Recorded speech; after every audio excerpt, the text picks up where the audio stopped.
તો હેલો કિસાન મિત્રો, આજે આપણે ફરીથી મળી ગયા છીએ નવા ટોપિકની સાથે. અને આજનો નવો ટોપિક કેવો છે ખબર છે? જબરજસ્ત અને જોરદાર રિઝલ્ટ મળવા માટેનું છે. તો જ્યારે તમારું મસ્યું દૂધ ઓછું કરતું હોય ને, આ તમારે જોરદાર રિઝલ્ટ મળવું હોય ને, તેની માટે આપણે સરસ મજાનો ટોપિક લઈને આવ્યા છે. તો તમારે એ ટોપિક છે ને ફક્ત 10 થી 20 રૂપિયાનો છે, ખર્ચો થાય છે અને જોરદાર રિઝલ્ટ મળે એવું છે.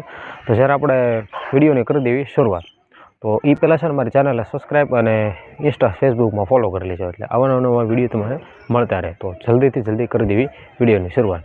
તો જ્યારે આપણે કિલોની અંદર જે આપણે મીઠુંનો ઉપયોગ કરતા હોય છે ને, તે સફેદ મીઠું લઈ લેવાનું છે. અને સિંધુ મીઠું આવતું હોય છે, તે સિંધુ મીઠું તે છે ને એ પણ લઈ લેવાનું છે 1 કિલો. અને કાળું મીઠું આવે છે એ પણ લઈ લેવાનું છે.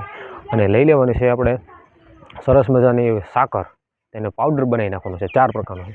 એને મિશ્રી લઈને એને પાવડર બનાવી નાખવાનું છે. અને જ્યારે તમે સવારમાં અથવા સાંજે તમે આનો જો ઉપયોગ કરો ખાંડમાં અથવા પાણીમાં નાખીને, એનાથી છે ને માલને વધુમાં વધુ તરસ લાગશે ને એટલે વધુમાં વધુ માલ આપણું દૂધ કરશે. પણ થોડાક દી લગીને શું છે કે હાજમા શક્તિ એની નબળી પડી જાય, માલને 2-3 દી થોડાક ઓછું કદાચ એવું કરે તો થોડુંક ઉપયોગી ઓછો કરવો. પણ વધુને વધુ એનું દૂધમાં અને ફેટમાં મિનિમમ 4 થી 5 દિવસમાં તમારું માલને દૂધમાં વધારો થશે, ફેટની અંદર જબરજસ્ત રિઝલ્ટ મળશે. અને માલ જો નીરાવ ઓછું ખાતું છે ને, તો નીરાવની પણ વધારે ખાશે અને પાણી પીશે, જેનાથી માલની અંદર દૂધમાં અને ફેટની અંદર પણ સુધારો થશે. તો આઈ હોપ તમે મારો વિડીયો ગમ્યો અને આવી અવનવી માહિતી માટે મારી યુટ્યુબ ચેનલને સબસ્ક્રાઈબ કરી દેજો. અને નવા હોય તો લાઈક, શેર, કોમેન્ટ કરી દેજો અને ચેનલને સબસ્ક્રાઈબ કરી દેજો. મળીએ આપણે નવા વિડીયોની સાથે. બધાને જય માતાજી, જય મા મોગલ.